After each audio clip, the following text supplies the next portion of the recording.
uma advertência contra a mornidão espiritual.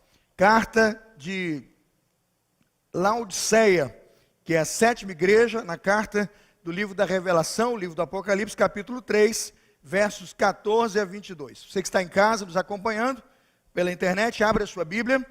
Apocalipse, capítulo 3, versos de 14 a 22, é lida entre nós a palavra do Senhor.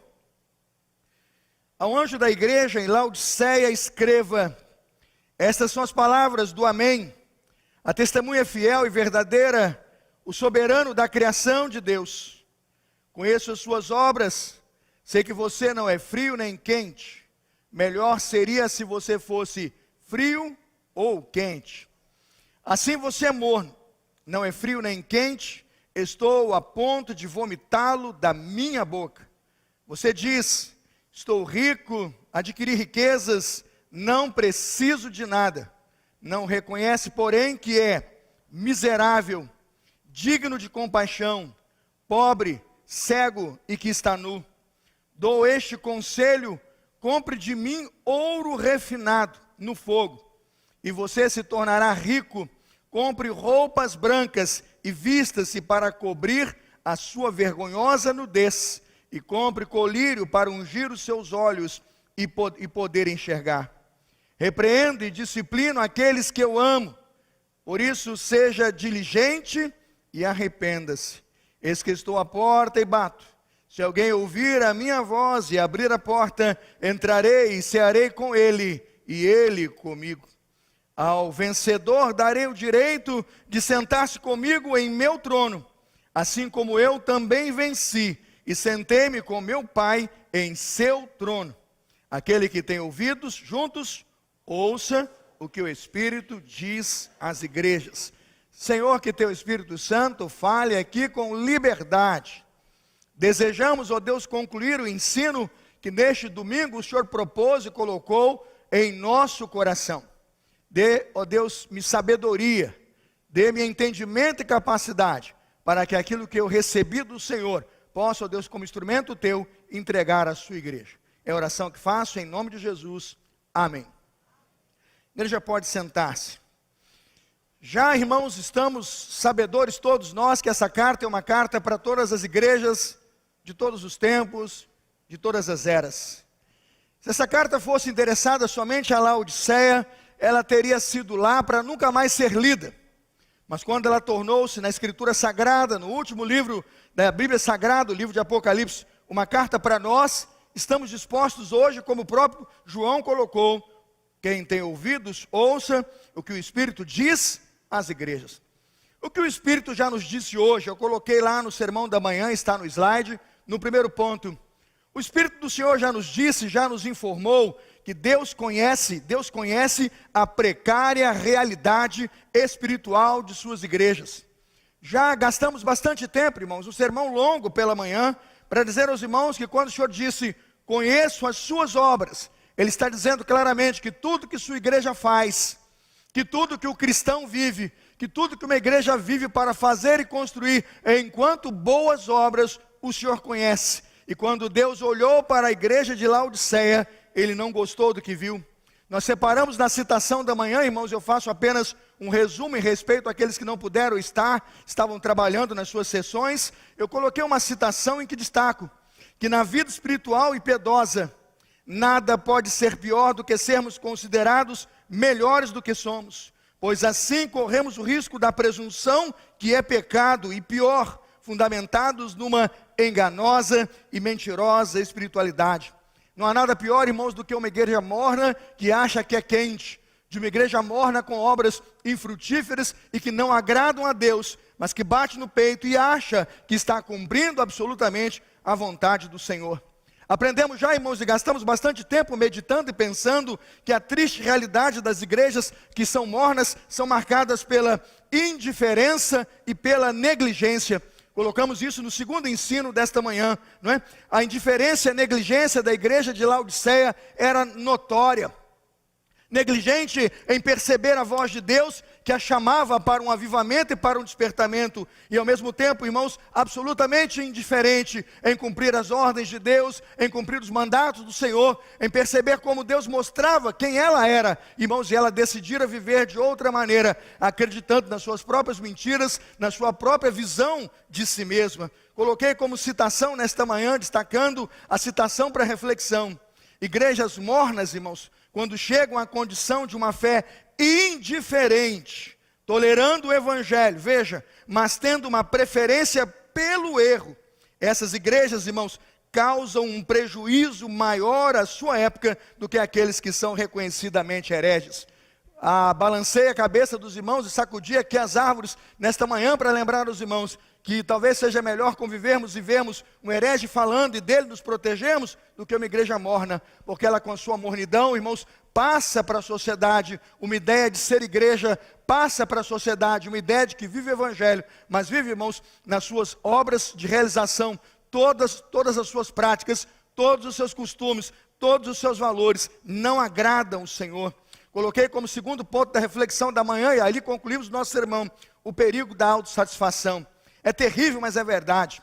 Quantas vezes em nosso estado de mornidão, irmãos, nós estamos nesse estado de mornidão e de diferença, porque estamos exatamente satisfeitos e autossatisfeitos com aquilo que temos. A Bíblia vai dizer em Apocalipse 3,17, estou rico, adquiri riquezas, não preciso de nada. Como é triste, irmãos, alguém que precisa mudar, alguém que precisa se arrepender, é isso que está na carta: arrependa-se, viver a sua fé, viver os seus ensinos, praticar um evangelho ou uma religião de autossatisfação, onde não vive para agradar ao Senhor, não vive para cumprir os desejos de Deus, mas tão somente os seus. A citação que terminamos a mensagem da manhã fala de dois aspectos: de que a pobreza espiritual, irmãos, anda lado a lado com a vanglória. O contentamento com os bens terrenos enriquece os homens. Todos os homens são enriquecidos quando são contentados com os seus bens. Mas veja, o contentamento com sua morna condição espiritual é o que, irmãos? É o mais evidente sintoma da miséria espiritual. Um crente sentado e satisfeito na sua vida morna, na sua vida sem expressão, um crente que não ganha almas, não se envolve com a evangelização, irmãos, tem obras externas, mas não tem piedade interna, irmãos, ele com certeza vive na pior das misérias espirituais. E onde começamos o sermão dessa noite? Nós começamos numa triste notícia. O que esse tipo de realidade e o que esse tipo de igreja faz com o Senhor Jesus e com o governo dele na sua igreja? Meus irmãos, o que acontece? O Senhor Jesus, irmãos, é absolutamente afastado, absolutamente colocado para fora de uma realidade dessa. Na verdade, irmãos, o ponto inicial desta manhã é: o Senhor Jesus, irmãos, fica do lado de fora e a igreja consegue viver um evangelho, consegue realizar obras que não tem nada a ver com o Senhor Jesus. É como se o Senhor Jesus bradasse da porta da igreja e dissesse: eu não estou nesse negócio, eu não participo desse projeto. Pode colocar o segundo ponto, irmão que me acompanha. Apocalipse 3,16 diz assim: assim, porque és morno e não és frio nem quente. Apocalipse 3,16, vomitar-te-ei da minha boca. Eu fico pensando, não sei você, mas quando eu passei mal já muitas vezes na minha vida e tive náuseas e vômito, eu tive intenções de vômito e ao mesmo tempo realizei vômito, e me desculpe aqui incomodá-los com este assunto, não é uma coisa que você faz confortavelmente, não é? Me perdoe, né? Se aquele mal-estar vem, se aquela situação incomoda, você procura logo um lugar onde você vai ter que participar daquela cena de horror, não é assim? Se você está no avião, mandam logo um saco. Né? Um saco grande, o passageiro do lado já entra em pânico, né? E a orientação é colocar o cinto e ali ficar e sobreviver. Se você está em casa, eu imagino que você corra logo para o toalete, lá é um bom lugar. E se não dá tempo, irmãos, quem participa e vê a tragédia não vê, não gosta do que vê. Quando o Senhor Jesus, irmãos, vê a realidade de uma igreja morna, o que João, na verdade, coloca para nós como revelação é uma notícia muito ruim. Assim, veja Apocalipse 3,16, porque você é morno, não é frio nem quente, vomitar-te-ei. Deus não está satisfeito com a mornidão das igrejas. Deus não está satisfeito com crentes que estão sentados e mornamente confortáveis, participam da sua vida comum na igreja. O que ele faz? Ele não fica indiferente a isto. Apocalipse capítulo 3, se o irmão quiser abrir a sua Bíblia, verá comigo. Apocalipse capítulo 3, versículo 20. Veja o que o Senhor Jesus diz à sua igreja. Eis que estou à porta e bato. Se alguém ouvir a minha voz e abrir a porta, diz a Escritura, entrarei em sua casa, com ele cearei, e o que acontecerá, irmãos? E ele comigo. Onde está Jesus nessa igreja, irmãos? Onde está Jesus nessa igreja? Porta fora. O culto está acontecendo, a ceia está acontecendo, há uma refeição sendo servida. Irmãos, esta noite para nós é um símbolo. Há uma mesa colocada, e o Cristo da igreja, a quem a igreja diz amar, obedecer, a quem a igreja diz levantar o seu evangelho e a sua cruz, a quem a igreja afirma e diz, já estou crucificado com Cristo, vivo não mais eu, mas Cristo vive em mim. Onde está o Cristo dessa igreja, irmãos? Ele está porta afora. Isto para nós deve ser um alerta demasiado, irmãos, e ao mesmo tempo desesperador, porque essa não é e não deve ser a posição que nosso Senhor Jesus deve ocupar, irmãos, em referência a uma igreja verdadeiramente próspera. O próprio texto, irmãos, desse texto de Apocalipse diz que quando uma igreja tem a Jesus Cristo e está adorando e vivendo o evangelho de Cristo, ela o tem, irmãos, como um grande candelabro iluminado e iluminador, e que este candelabro, que é Cristo iluminado e iluminador, traz glória e a presença do Cristo à sua igreja. Amém, irmãos? Não dá para viver um evangelho onde o nosso Deus e o nosso Cristo está lá fora. Nós estamos aqui dentro, cumprindo rituais, seguindo nossas ideias, abraçando nossas sentenças, defendendo nossas ideologias. E o Cristo da fé e o Senhor da igreja, deste culto conosco, de nossas obras de fé, não participa. Os verdadeiros santos de Deus permanecem na presença de Jesus. Que tragédia seria o Senhor Jesus se apresentar no culto desta noite, a PIB Campo Grande, e dizer, pastor Elias, como chamou lá o sacerdote Eli, você vai ter um neto, e o nome do seu neto será Icabô. Que tragédia seria, irmãos, batizar o nome do meu neto, ou do seu neto, ou um filho gerado por esta igreja, com o nome de Icabô. Porque o que significa Icabô ou Icabode? Para longe da igreja, para longe do povo de Deus, se foi o que, irmãos? A glória do Senhor. É triste, irmãos. Os profetas já bradavam e já ensinavam sua igreja sobre o risco de ter um culto e uma igreja, de realizar obras e adorações, onde o Cristo da igreja não está presente. Não sei se a equipe me acompanha com Jeremias capítulo 7, eu queria que o irmão abrisse esse texto, inclusive anotasse. Ele poderá ser essa semana muito bem meditado por mim e por você, porque nós precisamos que Deus nos sacuda um evangelho maior e mais despertado. Veja comigo Jeremias capítulo 7, versos 12 a 15. Veja como foi dura a carta do profeta à nação de Israel, dura a carta do profeta ao templo do Senhor e dura a comparação entre o templo do Senhor e o templo de Siló. Irmãos, atenção à carta do profeta Jeremias, Jeremias 7, de 12 a 15, assim diz a palavra do Senhor. Portanto, vão agora a Siló, o meu lugar de adoração, onde primeiro fiz uma habitação em honra do meu nome, e vejam o que eu lhe fiz por causa da impiedade de Israel, meu povo. Veja o verso 13. Mas agora, visto que vocês fizeram todas essas coisas, diz o Senhor, apesar de eu lhes ter falado repetidas vezes, e vocês não me terem dado atenção, e de eu lhes ter chamado, e vocês não me terem respondido. Veja, eu farei a este templo, que leva o meu nome, no qual vocês confiam, o lugar de adoração que dei a vocês e aos seus antepassados, o mesmo que fiz com Siló. Vamos ler juntos o verso 15? Expulsarei vocês da minha presença, como fiz com todos os seus compatriotas, o povo de Efraim.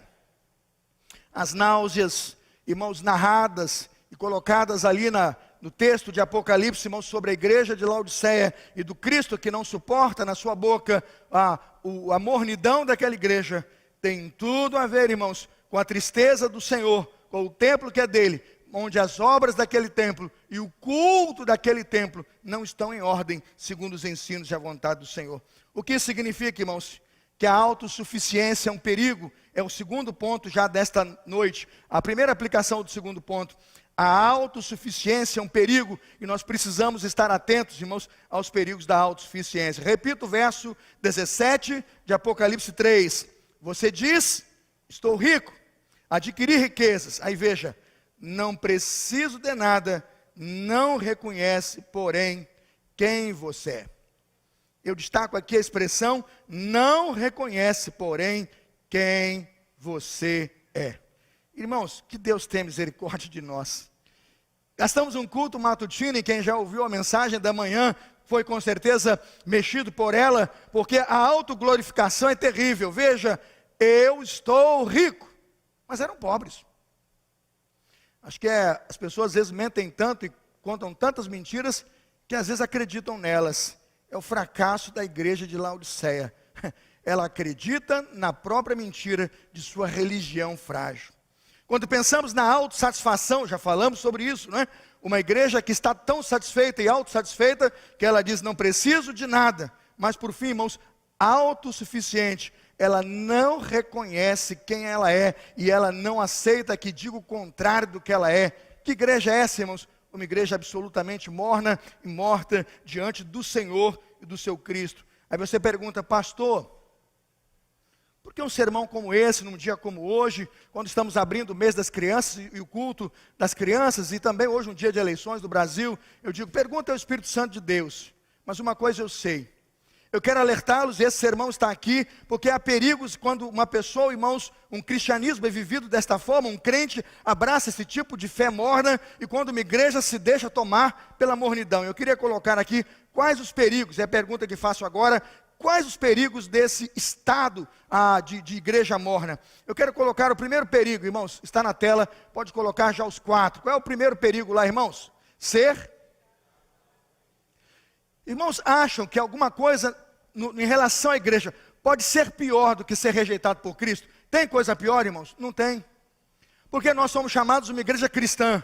Nós nos denominamos cristãos, celebramos uma mesa em nome de Cristo, anunciamos a morte do Senhor até que Ele venha. Se Cristo rejeitou o nosso culto, algo pode ser pior, irmãos? Não há nada pior do que ser rejeitado por Cristo.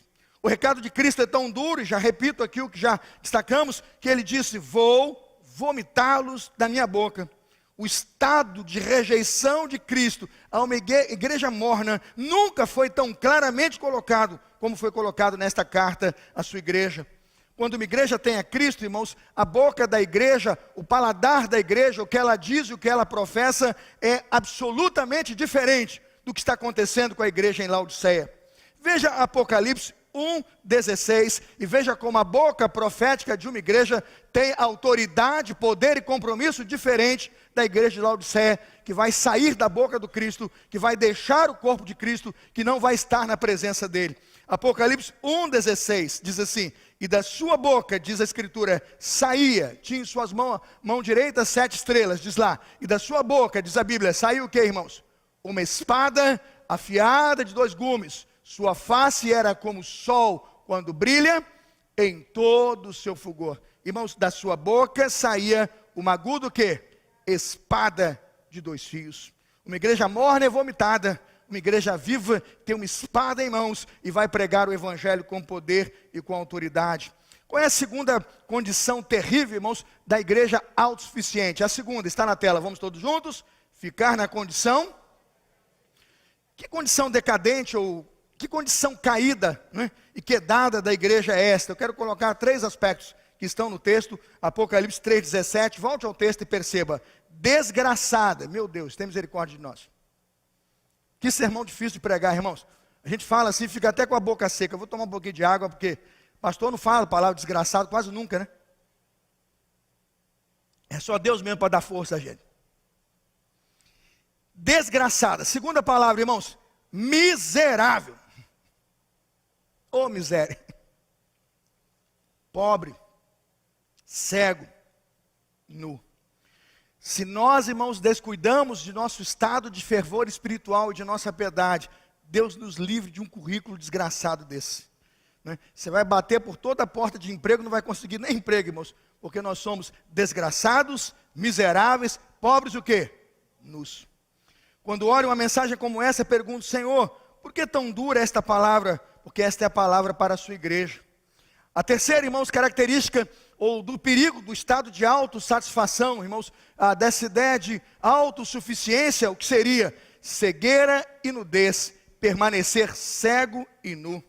O texto diz claramente, irmãos, que aqueles que estão em estado de mornidão não veem o que precisam ver, irmãos, e estão envergonhando com sua nudez a beleza e o pudor e o poder do evangelho do Senhor Jesus. Já viram quando as pessoas olham para uma igreja morna, uma igreja miserável, pobre e nu, as pessoas dizem assim: aquilo lá é uma igreja? É isso aqui, irmãos. Aqueles ali são crentes? É isso aqui, irmãos. É envergonhar o evangelho. Eu fui voltar hoje, saí daqui correndo, eu devo ter chegado lá 10 para meio-dia, 2 horas da tarde eu estava na fila. Eu digo: Senhor, tem compaixão de mim, miserável eleitor que eu sou. 2 horas na fila. De meio-dia às... Que hora que eu cheguei em casa? É 3 horas, né? Eu nem sei mais. Não, de meio-dia às 2. Cheguei 2 e pouco. Foram 2 horas e meia para terminar o meu voto. Mas a minha cena de horror, irmãos, como se tudo já não bastasse a minha cena de horror. Então, um sujeito de verde e amarelo, né? Verde e amarelo, coisa linda, né? Eleição de verde e amarelo. Eu fui de branco. O cara foi de verde e amarelo. Eu falei: tudo bem. Já até sabia qual é o partido dele e o que ele vai fazer. Isso está sendo dito aí. Eu estou na fila, ele está lá na ponta, lá, daqui a pouco eu não sei o que ele arrumou, ele foi lá fora, pegou uma criança. Nilton, uma criança grande, Nilton. Pensa numa criança grande. O cara tem que ser forte para botar aquela criança no colo. Botou a criança no ombro, chegou na porta lá, criança de colo, lei, não sei o que, vou votar. O cara entrou para votar. Aí perguntaram: é seu filho? É. Aí eu olhei para dentro de mim e disse: que bom exemplo está dando para o filho dele. Idosos mancos na fila. Gente com as suas, né, esqueci agora como fala, muletas, né, na fila. Respeitando o direito dos outros. Idosos que nem exigiram o direito de andar na fila. Mas um homem forte, quase 2 metros. Ah, meus irmãos, quando ele saiu, mas eu vi aquele povo vaiando tanto. O menino ficou com tanta vergonha, a criança não, que puxou a camisa. E eu disse: que testemunho ruim de um pai para seu filho. Eu fiquei pensando assim: e se isso fosse a igreja? Eu tinha vergonha de Deus. Se o mundo olhar para nós, irmãos, e ver na igreja um testemunho tão ruim quanto esse, eu digo: Deus tenha misericórdia de nós. É a vergonha de nossa nudez, irmãos, é a cegueira dos nossos olhos, tudo tão verdadeiro, tudo tão magnífico diante de nós, mas nós não conseguimos ver, porque somos o quê, irmãos? Mornos. Mas a quarta lição, irmãos, sobre o perigo desse estado de autossuficiência, de autoglorificação, de autossatisfação, o pior deles, eu vou dizer que é o quarto estágio: deixar de ser o quê, irmãos? Um vencedor. Dê uma olhada ao texto, irmãos, o verso 21, irmãos, olha a dádiva de uma igreja vitoriosa. Apocalipse 4, 21. Ao vencedor darei o direito de sentar-se comigo em meu trono, assim como eu também venci e sentei-me com meu Pai em seu trono. Diga glória a Deus. Esta é a igreja vitoriosa. Esta é a igreja poderosa, esta é a igreja empoderada pelo poder do Espírito Santo. Darei o direito de sentar-se comigo no meu trono. Uma igreja feita para reinar, para governar, e não para ser, irmãos, um capacho do diabo. Se o Senhor não despertar a sua igreja nessa noite, quem o fará? Se o Espírito Santo não tocar os nossos corações, quem o fará? Seremos covardes como Efraim, que tendo arcos e armas nas mãos, Salmo 78, 9, aqueles homens e aqueles soldados recuaram na batalha, que era em nome de Deus, envergonharam o nome de Deus, porque tinham que lutar em nome de Deus, mas os efraimitas, Salmo 78, 9, perderam a batalha. Ou como Gálatas, a carta de Paulo aos irmãos da Galácia, no capítulo 5, versículo 7, uma igreja forte, que conhecia o evangelho, recebeu as verdades. Paulo disse: se um anjo contar outro evangelho, que seja anátema. Gálatas 5:7 diz: que tristeza passou a igreja. Vós corrieis bem, diz Paulo. Quem vos impediu de continuardes a obedecer à verdade do Evangelho. Que Deus livre nós, a primeira igreja de Campo Grande, que Deus livre seu pastor, cada crente, que Deus livre nossos meninos neste culto, de sermos crentes mornos, irmãos, ou perderemos a beleza do Evangelho e o poder de ser um vencedor do Evangelho de Jesus, pois Deus tem um trono para nós, mas a igreja está abdicando desse trono, em nome de um governo político na terra, em nome de um conchavo com partidos e ideias, em nome de coisas pequenas e menores, que não são da eternidade. Diga não, diga: Senhor, eu quero ser a igreja de Cristo, do fervor espiritual, eu quero ser a igreja do Senhor Jesus. Amém, irmãos? Que Deus nos permita, neste tempo, que este mal não nos sobrevenha e que tal afastamento do Senhor não esteja sobre nós. E você diz: pastor, mas isso tudo fica assim? Tantas rejeições, tantos problemas, e foi vômito aqui para todo lado. Qual é a solução, pastor? Eu quero apresentar as soluções do Senhor e aqui eu vou encerrar a mensagem. Como o Senhor nosso Deus soluciona esse problema e transforma a igreja e pode transformar hoje, à luz do texto, a vida de todos nós. Acompanhe comigo, por favor, irmãos, Apocalipse 3,18. Fica agora com a sua Bíblia aberta. Nós vamos terminar apenas olhando para o texto. Apocalipse 3,18, acompanhe comigo. Dou-lhes este conselho: compre de mim ouro refinado no fogo, e você se tornará o quê, irmãos? Rico. Se vocês são pobres, veja o texto, irmãos, e são pobre, miserável, cego e nu. Qual é a solução? Compre de mim ouro refinado no fogo, e você se torna rico. Nu, irmãos, o que faz? Compre roupas brancas e vista-se para cobrir o quê? A vergonha da sua nudez. Compre, irmãos, a Bíblia diz: compre colírio para ungir os seus olhos, para poder o quê? Enxergar. Agora veja, irmãos, verso seguinte: repreendo, veja o verso 19, repreendo e disciplino aqueles que amo, por isso seja diligente, e faça o quê? Arrependa-se.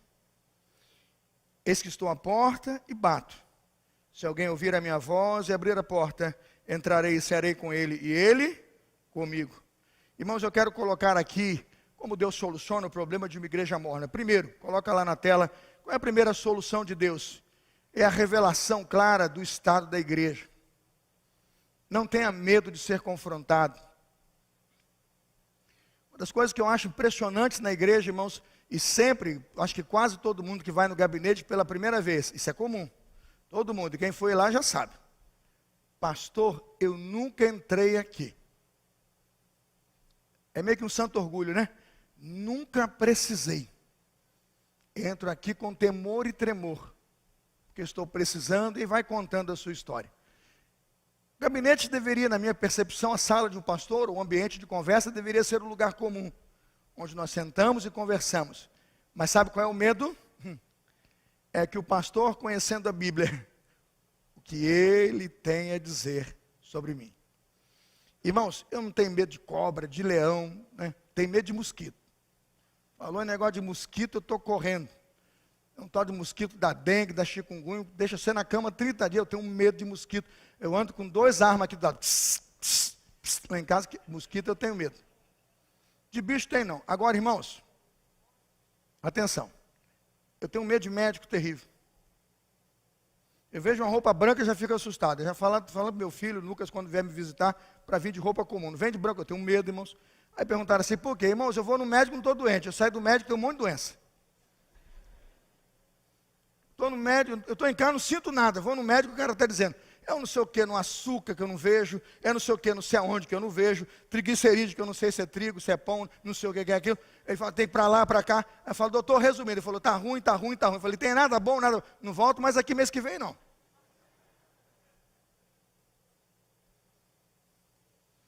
Mas não aprenda com o seu pastor, não. Isso é uma fraqueza terrível. Viu, Natanael? Se você apaga. Coisa boa é chegar lá no médico dos médicos, Regina, e ele dizer assim: sabe, Davi, miserável, pobre, cego e nu. Porque quando Deus diz quem eu sou, Ele também diz quem Ele quer que eu seja. Amém, irmãos? Coisa boa, irmãos. Pega a Bíblia e diz para o Senhor, como Davi orou: Senhor, vê se há em mim algum caminho mau e guia-me pelo quê? Deixa o raio-x de Deus passar, irmãos. Porque se tiver um câncer pecaminoso, Ele cura. Irmão, se tiver um coágulo, Ele tira. Eu estou dizendo que espiritualmente Deus tem todo o poder. E das maravilhas que o Senhor tem para a sua igreja é tirar você do estado de frieza, do estado de mornidão, para o estado de vida piedosa, de santidade, de transformação, de comunhão com Ele. Porque Ele tem poder de revelar o estado de cada um de nós. Amém, irmãos? Se você ouvir do Senhor o diagnóstico, não tenha medo do Senhor. Segundo princípio que eu quero colocar, irmãos, que é poderoso para Deus arrumar essa situação, é o conselho de Deus. O conselho de Deus, a palavra de Deus, é repleta de graça, irmãos. De graça e de bênçãos. Veja Apocalipse capítulo 3, o verso 18. Ele diz, dou este conselho. Que coisa boa é ser aconselhado e ser orientado pelo Senhor sobre o que temos que fazer quando não sabemos o que temos que fazer. Quando encontramos no Senhor direção, quando estamos perdidos.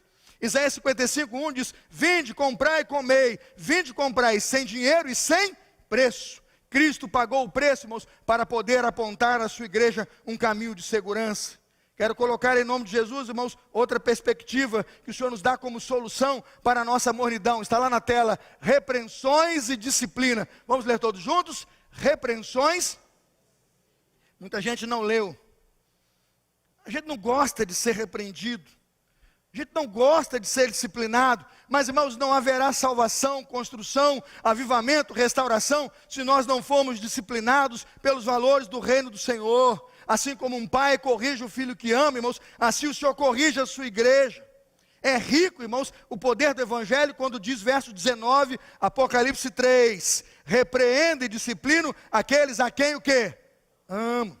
A repreensão de Deus visa a restauração. A repreensão de Deus visa a levantar. Quando um filho é repreendido pelo seu pai ou por sua mãe, deveria sorrir e se alegrar, porque há amor do seu pai para não deixá-lo na miséria onde você está. Que coisa boa é confiar nas repreensões de Deus. E quando sua igreja, sua liderança levantar a escritura e disser que você precisa ser disciplinado, você, por favor, querido, feche seus olhos, abra seu coração e aceite toda a disciplina do Senhor. Ela livra você do estado de mornidão ou de frieza e coloca você, irmãos, no centro da vontade de Deus. Louvado seja Deus por isso. Outro princípio pelo qual devemos agradecer ao nosso Deus, meus amados irmãos, já está na tela, é que nós precisamos e temos, por proposta do Senhor e não nossa, maior comunhão e intimidade com Cristo. A última solução, ao meu ver, é a melhor de todas e a mais poderosa. Eu a aprecio como aprecio todas as outras, mas a esta condição valorizo como ninguém. Pois a melhor solução para a igreja que está enfraquecida, para a igreja que está caída, é saber que Cristo está na porta. Não desistiu dela, bate, mas quando Ele entrar, meus irmãos, quando Ele entrar, tudo em nossa casa se modifica. Quem não vai se lembrar do dia em que precisando de uma visita amiga recebeu? Quem não vai se lembrar do dia em que precisando de uma mão de ajuda, aquela ajuda chegou? Quem não vai se lembrar da pessoa pela qual você orou, buscou e tanto pediu, quando ele entrou de volta na sua casa, a sua expressão de alegria e de boas-vindas àquela casa. Eu me lembro quando, alguns anos atrás, eu creio que 1 ano e meio atrás, eu fiquei no hospital quase 12 dias, 9 no CTI, 12 no hospital. Irmãos, quando eu entrei na minha casa, ser recebido pelos meus cachorros, né? Pelos meus cachorros, pelos meus filhos, não os cachorros dos meus filhos, não confunda, né? Pelos meus filhos, pelos cachorros, pela esposa. Quando eu vi aquilo tudo e aquela alegria, eu pude dizer, é bom estar em casa. É bom ser querido, é bom celebrar a comunhão. E é isso que Cristo está dizendo. Não há nada, irmãos, como estar na presença do Senhor Jesus. Se a mornidão é a ausência do Senhor Jesus, se a mornidão é a náusea do reino de Deus e o vômito, irmãos, a comunhão com Cristo é ceia, comida, abundância, alegria e fartura. Se convidarem você para a igreja, venha. Se chamarem para a vigília de oração, venha. Irmãos, não fique em casa. Quando você se notar vindo à igreja uma vez por semana só, um culto só, fique preocupado. Está faltando comunhão com sua igreja. Com tanto PGM, irmãos, com classes de escola bíblica, com cultos nos lares, com cultos de oração, cultos de surdos, cultos de mulheres, cultos de homens, cursos de discipulado, treinamento, pequenos grupos de oração e comunhão, fortalecimento, encontros de oração e evangelização. Meu Deus do céu, só fica em casa quem está morno. A proposta do Senhor é esta: eis que estou à porta e bato. Ele está dizendo: eis que estou à porta e bato. Se alguém ouvir a minha voz e abrir a porta, o que ele faz, irmãos? Eu entrarei, com ele cearei e ele comigo. O meu desejo nesta hora, irmãos, é que a presença de Cristo em nossa igreja seja agradável, seja a vontade do Senhor manifesta em nossa igreja, seja o Senhor a efetuar em nós, igreja fervorosa e ardente, no evangelho, na pregação de sua palavra, tanto o querer como o realizar, fazendo tudo nesta igreja, segundo a sua santa e soberana vontade. Termina esta mensagem, irmãos, dizendo que hoje não podemos pregar o moralismo e uma lei vazia, não podemos pregar um ritual, irmãos, e uma expressão de culto sem sentido. O que queremos pregar nessa noite aos irmãos, e será o apelo desta mensagem: íntima, profunda e viva comunhão com o Senhor. Você poderia estar em casa, poderia. Você poderia estar no conforto do seu lar, ligando a televisão e dizendo que ali na televisão você poderia resolver todos os problemas do país, acreditando que a solução está no que você então fez hoje à tarde, ou naquilo que amanhã vai acontecer. Eu vou dizer uma coisa, irmãos: você está no melhor lugar do mundo, porque não há poder que possa superar a intimidade de uma igreja com o seu Cristo e com o Cristo da igreja. Amém, irmãos? E nós podemos nessa noite ir direto a esse trono do Senhor e dizer: Senhor, nós não queremos ser uma igreja morna, nós queremos ser uma igreja viva, viva e pronta para servir e para adorar o nome do Senhor.